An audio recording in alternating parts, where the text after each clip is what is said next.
কৃষক কৃষি তার উন্নয়ন সব নিয়ে আমাদের এই আয়োজন। বাংলার কৃষি, বাংলার কৃষি, বাংলার কৃষি। ফলবে ফসল, ভরবে গোলা, আরো বেশি বেশি। বাংলার কৃষি, বাংলার কৃষি, বাংলার কৃষি, বাংলার কৃষি, বাংলার কৃষি। কৃষি তথ্য, প্রযুক্তি, পরামর্শ এবং মাঠ ফসলের করণীয় সম্পর্কে জানাতেই আমাদের এই বাংলার কৃষি। প্রিয় কৃষক ভাইরা, বাংলাদেশ টেলিভিশনের নিয়মিত কৃষি বিষয়ক অনুষ্ঠান বাংলার কৃষি দেখার জন্য আমি আব্দুল শহীদ মিঠু আপনাদের আমন্ত্রণ এবং শুভেচ্ছা জানাচ্ছি। আমাদের আজকের বিষয় ভার্মি, ট্রাইকো এবং মাশরুম উৎপাদন। ভার্মি কম্পোস্ট, কেঁচো জৈব সার, ট্রাইকো কম্পোস্টও জৈব সার। কেঁচোর খাদ্য হিসেবে উদ্ভিদ বা প্রাণীজ বর্জ্য, বাসি গোবর এসব ব্যবহার করা হয়। কেঁচো এসব খেয়ে মল ত্যাগ করে এবং মলের সাথে তাদের দেহ থেকে নিঃসৃত রাসায়নিক পদার্থ মিশ্রিত হয়। এগুলো ভার্মি কম্পোস্ট হিসেবে পরিচিত। এসব সারের পাশাপাশি মাশরুম চাষও করে লাভবানের সুযোগ রয়েছে। আদর্শ ভার্মি কম্পোস্ট ও ট্রাইকো কম্পোস্টে 28.32 ভাগ জৈব পদার্থ, 1.57 ভাগ নাইট্রোজেন, 1.26 ভাগ ফসফরাস, 2.60 ভাগ পটাশ, 0.74 ভাগ সালফার, 0.66 ভাগ ম্যাগনেসিয়াম, 0.06 ভাগ বোরন, 18 ভাগ জৈব কার্বন এবং 15 থেকে 25 ভাগ পানি ধারণ করে। নির্জীব মাটিকে সজীব করে ভার্মি কম্পোস্ট। একই খামারে মাশরুম চাষ করা হলে তা মানব পুষ্টির গুরুত্বপূর্ণ উপাদান হিসেবে ব্যবহৃত হয়। অধিক পরিমাণ রাসায়নিক সার ব্যবহারের ফলে দেশের 60 ভাগেরও বেশি আবাদি জমির জৈব পদার্থের পরিমাণ 1.7 ভাগের নিচে নেমে গেছে। ভার্মি কম্পোস্ট বা ট্রাইকো কম্পোস্ট মাটির সেই জৈব পদার্থের পরিমাণ বাড়াতে পারে।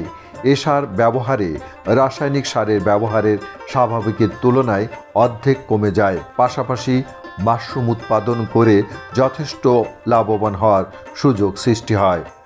মাগুরা জেলাধীন শ্রীপুর উপজেলার কৃষি উদ্যোক্তা মোসাম্মদ সুমাইয়া আক্তার সুমি 100টি স্পুন নিয়ে নিরাপদভাবে মাশরুম উৎপাদন করছেন। মাটির স্বাস্থ্য রক্ষায় ট্রাইকো কম্পোস্ট একটি উৎকৃষ্ট মানের সার এবং সেই সার কিন্তু আমাদের এই বোন উৎপাদন করছেন। আচ্ছা আপা, একটু আপনি বলেন যে এখানে যেটা করছেন এটা কি করছেন আপনি? এটা ট্রাইকো কম্পোস্ট, এটা আর কি 15 দিন পর পর এটা উলটপালট করে দিতে হয়। এখানে কি কি উপাদান আছে? এখানে আছে কলা গাছ, গোবর, লিটার, পেসমার, অ্যাশ, এগুলো সব, চিটাগুড়, তারপর ট্রাইকোডার্মা পাউডার, এগুলো সব মিক্সার করে তারপরে এই হাউসে দেওয়া হয়েছে। আচ্ছা, কতদিন থাকবে এটার ভিতরে? এটার ভিতরে 40 থেকে 45 দিন থাকবে। 45 দিন পরে এটা উৎপাদন হয়ে যাবে? হ্যাঁ জি। আচ্ছা, এটাকে এই সার হিসেবে ব্যবহার করতে হবে না? জি। এখানে অনেক সময় দেখা যায় লিচি অর্থাৎ যে তরল আকারে যেটা হয় সেটা কি আপনারা করেন? হ্যাঁ, লিচিটা আমার এখানে এই ড্রেন দিয়ে জমা হয় ওই সাইডে। হ্যাঁ, এটা আমরা আবার যখন আমরা মানে একটা লিচি এটা যে পরের বার আমরা আবার ইউজ করি বা সবজি খেতে ইউজ করি।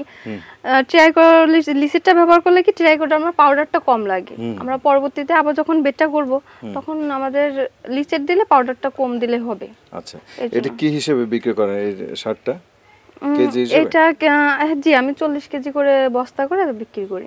এক বস্তা কত বিক্রি হয় 40 কেজি? আমরা 14 টাকা 15 টাকা কেজি দরে বিক্রি করি। আচ্ছা, সুমি অ্যাগ্রো ফার্ম প্রতিষ্ঠা করে সেখানে ভার্মি কম্পোস্ট ও ট্রাইকো কম্পোস্ট উৎপাদন করছেন। তিনি 2টি শেডে 16টি ডবল রিং এ ট্রাইকো কম্পোস্ট এবং 10টি রিংয়ে ভার্মি কম্পোস্ট উৎপাদন করছেন। তিনি 30 জন উদ্যোক্তাকে প্রশিক্ষণ দিয়েছেন। মাগুরা মাশরুম ভিলেজ থেকে এবং মাগুরার অন্যান্য চাষিদের উৎপাদিত মাশরুম ঢাকা, চট্টগ্রাম ও রাজশাহী সহ বিভিন্ন জায়গায় তিনি বিক্রি করেন। আমি পড়ালেখা বেশি দূর করতে পারিনি, ক্লাস 8 থেকে বিয়ে হয়ে যায়। পরে আমি কৃষি অফিসে যোগাযোগ করি, তাদের মাধ্যমে আমি কৃষক প্রশিক্ষণ করি, করে তারা আমাকে মাশরুম প্রশিক্ষণ দেয়। ওইখানে আমি তাদের কাছে জানাই যে আমি মাশরুম চাষ করতে চাই। পরে স্যারদের সহযোগিতায় আমি মাশরুম চাষ শুরু করি। মাশরুম চাষ আমি করি, প্লাস আমার যুব উন্নয়ন থেকে আমি 30 জনকে প্রশিক্ষণ দিই ট্রেনার হিসাবে। তারাও মাশরুম চাষ করতেছে। তাদের মাশরুমটা নিয়ে আমি বাংলাদেশের বিভিন্ন স্থানে পাঠাই এখন। আচ্ছা, কেমন দামে বিক্রি হচ্ছে এখন মাশরুম? এটা এক সময় এখন শীতের সময় একটু দাম কম, 250 টাকা কেজি আমরা বিক্রি করতেছি। আচ্ছা, মাশরুম উৎপাদন করতে হলে মানে প্রথমে মানে যে ধাপগুলো আছে সেটা কি কি ধরনের ধাপ? প্রথমে আপনি স্পুনটা কোত্থেকে আনেন এবং এখানে কি কি করে মাশরুম তো তৈরি করেন, এটা একটু যদি বলেন। আমি মাস্টার মাদার কিনে নিয়ে আসে ধানের মাদার করি। আমরা শীতের সময় খড়ের বেড করি, আর গরমের সময় আমরা স্পন করি। খড়ে আসলে কি এটা মাশরুম আসে বেশি, এই জন্য আমরা শীতের সময় খড়টা দিয়ে করি। আর পাশাপাশি স্পনও করি, কিন্তু স্পনে মাশরুম আসে খড়ের তুলনায় কম, এর জন্য। আর এই খড়ের বেড করতে আমার খড় লাগবে 1 থেকে 1.5 ইঞ্চি, আর যে আমাদের যে ধানের মাশরুমের যে মাদারটা সেটা ইউজ করতে হবে। এছাড়া কোনো মেডিসিন ইউজ করা লাগে না, এই দুটাই হলে হবে। আর কাঠের যে স্পনটা, সেটা আমরা কাঠের গুঁড়া, ভুসি, মানে এগুলো মিক্সার করে তারপর আমরা স্পনটা তৈরি করি। তিনি মাশরুমের পাশাপাশি প্রতি মাসে 8 থেকে 10 টন ট্রাইকো কম্পোস্ট এবং ভার্মি কম্পোস্ট উৎপাদন করেন, যা 70 থেকে 80 হাজার টাকায় বিক্রি হয়। খরচ বাদ দিয়ে তার 30 থেকে 40 হাজার টাকা আয় হয়। এইটা উৎপাদন হওয়ার পরে এটা 40 কেজি করে আর কি বস্তাজাত করা হয়, তারপরে ওই 40 কেজি আর কি ওই বস্তা আকারে সেল দেওয়া হয় আর কি। আচ্ছা, আর মাশরুম কিভাবে? মাশরুম আশেপাশে বাজার আর কি দোকান আছে, ওগুলাতে সেল দেওয়া হয়। আবার ঢাকা বা বিভিন্ন শহর আছে, তাদের সাথে কন্ট্যাক্ট করে আর কি তাদের কাছে সেল দেওয়া হয় পাইকারি দামে। তার খামারে সব সময় 3-4 জন কৃষি শ্রমিক কাজ করেন। কেঁচো সার তৈরি করার জন্য প্রথমে হাউজের উপরে পলিথিন মুড়িয়ে দিতে হয়, অতঃপর ভালো মাটি ও গোবর মিশিয়ে হাউজে দিতে হয়। এভাবে গোবর ও মাটি দিয়ে হাউজ ভরে দিতে হয়। কেঁচোর খাবার হিসেবে ঘাস, তরিতরকারি খোসা, গাছের পাতা, খামারজাত পদার্থ, কচুরিপানা, আখ ও কলার ফেলে দেওয়া অংশ দিয়ে হাউজে কেঁচো ছেড়ে দিয়ে উপরিভাগে পাটের চট দিয়ে ঢেকে দিতে হয়। হাউজের উপরিভাগে ছায়ার ব্যবস্থা রাখতে হয়। মাসখানেক পরে সব আবর্জনা ভার্মি কম্পোস্টে পরিণত হয়। পিঁপড়া, উইপোকা, তেলাপোকা, মুরগি ও ইঁদুর কেঁচোর বড় শত্রু। হাউজে যেন পানি জমতে না পারে সেদিকে নজর রাখতে হয়। ব্যবহৃত আবর্জনার সাথে ছাই, বালু, ভাঙা কাজ যেন না থাকে সেদিকে খেয়াল রাখতে হয়। পাখি ও অন্যান্য প্রাণী যেন কেঁচো নষ্ট করতে না পারে সেদিকেও লক্ষ্য রাখতে হয়। আমরা চাই রাসায়নিক সারের পাশাপাশি জৈব সারের চাহিদাটা তৈরি করতে, কারণ জৈবটা হচ্ছে অর্গানিক, যেটাতে কোনো প্রকার রাসায়নিক ইফেক্ট নাই। সেটার প্রেক্ষিতে সে সব কিছু শুনে বার্মিতে আগ্রহী হয়। তো তাকে বলি যে প্রাথমিক পর্যায়ে আপনি একটা প্রদর্শনী নিয়ে কাজ করেন। সে শুরু করে কিছু গোবর সার আর কিছু কেঁচো আমরা তাকে দেই। এখন সেটা ফলাফল আমরা পাচ্ছি। সে অর্গানিকভাবে সবজিও তৈরি করছে, আমাদের অফিসেও সেটা দিয়েছে, আশা করি সেটা অনেক ভালো। তার পাশাপাশি সে শুরু করে মাশরুমটাতে হচ্ছে সে আমরা প্রদর্শনীর মাধ্যমে তাকে 2টা মাশরুম দেই। প্রত্যেকটা প্রদর্শনীতে 100টা করে স্পুন, অর্থাৎ 2টা প্রদর্শনীতে আমরা 200টা স্পুন দিয়ে তাকে সহযোগিতা করি। সেখানে সে 2টা পদ্ধতিতে স্বাভাবিকভাবে মাশরুম স্পুন তৈরি করতে পারে। একটা হচ্ছে খড়ের মাধ্যমে, আর একটা হচ্ছে বিভিন্ন আপনার ওই জৈব পদার্থ দ্বারা, যেমন আপনার কাঠের গুঁড়া হতে পারে, এই টাইপের। তো ও রিসার্চ করে দেখলো যে খড়েরটাতে হচ্ছে প্রফিটেড বেশি হওয়া যায়, অর্থাৎ ওয়েস্টার্ন মাশরুমের থেকে খড়েরটাই বেশি একটু প্রফিটেড হওয়া যায়, কারণ এটার হচ্ছে ওয়েটটা একটু বেশি আসে। আর ওয়েটটার কারণে সে যেহেতু বাণিজ্যিক চিন্তাভাবনা করছে, তো ওয়েটটা এখানে একটা ফ্যাক্ট। তার বাণিজ্যিক প্রফিটের জন্য আমরা এটাকে আশ্বস্ত করছি না, আপনি এটাতে করতে পারেন, সমস্যা নেই, যদি পাবলিকের কোনো নেগেটিভ রেসপন্স না আসে সেক্ষেত্রে এটা ঠিক আছে। আর এটার পাশাপাশি সে শুরু করলো হচ্ছে ট্রাইকো কম্পোস্টটা, সেটা বাণিজ্যিকভাবে এবং বড় পরিসরেই করছে। আর এখানে উপকরণও কম লাগছে এবং হাতের নাগালে সেই প্রোডাক্টগুলো পাচ্ছে। যেমন এর উপকরণ হিসেবে ব্যবহার করছে হচ্ছে কলা গাছের ছাল বা ছোবলা, তার পাশাপাশি ব্যবহার করছে মুরগির বিষ্ঠা বা অন্য জৈব যে পদার্থগুলো আছে বা জৈব যে সকল প্রোডাক্টগুলো আছে এগুলো নিচ্ছে, পাশাপাশি ট্রাইকোডার্মা দিচ্ছে। আর চিটাগুড় এখনও ব্যবহার করেনি, আশা করি সেটা এর পরবর্তী চালানে ব্যবহার করবে। মাশরুম চাষের জন্য মোটামুটি 500 গ্রাম ওজনের পিপি ব্যাগের ভিতরে কাঠের গুঁড়ো 64%, গমের ভুসি 32% এবং ধানের তুষ 4% দিতে হয়। তার সাথে সামান্য পরিমাণ চুন ও পানি মিশানো হয়। উহাতে মাশরুমের বীজ দিয়ে প্যাকেটগুলো কাঠ ও বাঁশের সাথে সারি করে সাজিয়ে রাখতে হয়। ব্যাগের দুপাশে অর্ধচন্দ্রাকৃত করে কেটে কাটা অংশটি চেঁচে ফেলতে হয়। ব্যাগটি 21 থেকে 30 মিনিট পানিতে চুবিয়ে উঠিয়ে পাকা মেঝেতে উল্টিয়ে অতিরিক্ত পানি বের করে দিতে হয়। 2-3 দিন পর ব্যাগের কাটা অংশ দিয়ে সাদা পিন সদৃশ অংশ দেখা দেয়। আরও 2-3 দিন পর এগুলো মাশরুম হিসেবে সংগ্রহ করা যায়।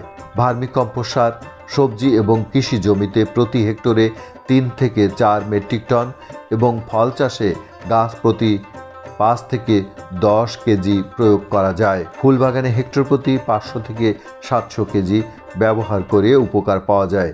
সুমির এই বিষয়টা হচ্ছে যে তাকে আমরা বিশেষ করে ভার্মি কম্পোস্ট এবং ট্রাইকো কম্পোস্ট এইসবের ব্যাপারে আমরা তাকে উদ্বুদ্ধ করছি এই কারণে যে এগুলো মূলত আমরা জানি যে এগুলো ট্রাইকো কম্পোস্ট এবং ভার্মি কম্পোস্ট এগুলো হচ্ছে যে জৈব সার।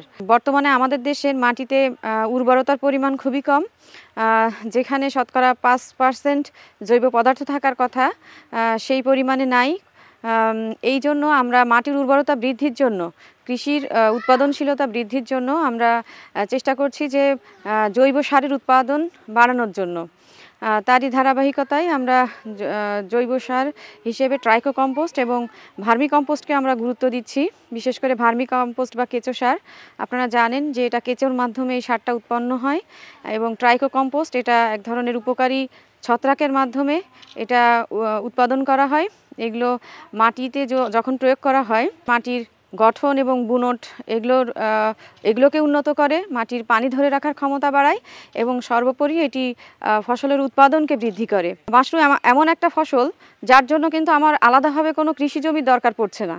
এখানে আপনারা দেখতে পাচ্ছেন যে সুমি আক্তার সে কিন্তু ঘরের ভিতরেই মাশরুম উৎপাদন করছে, অর্থাৎ এর জন্য বাড়তি জমি জায়গার দরকার হয় না, মানে বাড়তি কেয়ারেরও দরকার হয় না, সার পানি এগুলোরও দরকার হয় না। সেজন্যই আমরা চাচ্ছি যে বিশেষ করে কৃষানীরা তারা যাতে তাদের ঘরের মধ্যে, শুধু কৃষানী নয়, যারা স্টুডেন্ট আছে তাদেরকেও আমরা বলি যে আপনারা যে ঘরের মধ্যে আপনারা মাশরুম উৎপাদন করেন। পাশাপাশি মাশরুম চাষেও বেশি আয় করা যায়। ভার্মি কম্পোস্ট ব্যবহার করে জমিকে রাসায়নিক সারের প্রভাব থেকে রক্ষা করা যায়। আবার মাশরুম চাষ করে মানুষের জন্য যথেষ্ট পুষ্টির যোগান দেওয়া যায়। আমাদের প্রত্যাশা কৃষক ও কৃষি সম্প্রসারণ অধিদপ্তরের প্রচেষ্টায় এ সারের ব্যাপক প্রসার ঘটবে এবং পাশাপাশি মাশরুম চাষ বৃদ্ধি পাবে এবং উপকৃত হবে সারা দেশের মানুষ। বাংলার কৃষি, বাংলার কৃষি, বাংলার কৃষি। অনুষ্ঠান সম্পর্কে আপনাদের যে কোনো মতামত আমাদেরকে লিখতে পারেন। লিখবার ঠিকানা প্রযোজক বাংলার কৃষি, কক্ষ নম্বর 3016, বাংলাদেশ টেলিভিশন, টেলিভিশন ভবন, রামপুরা, ঢাকা 1219। ইমেল বাংলার কৃষি 1314@gmail.com।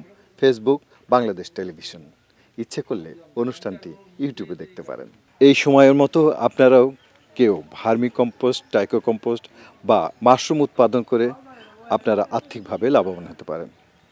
কৃষক ভাইরা, আজ এই পর্যন্তই। আপনারা সবাই ভালো থাকুন, সুস্থ থাকুন, এই কামনা শেষ করছি আজকের বাংলা কৃষি। আল্লাহ হাফেজ।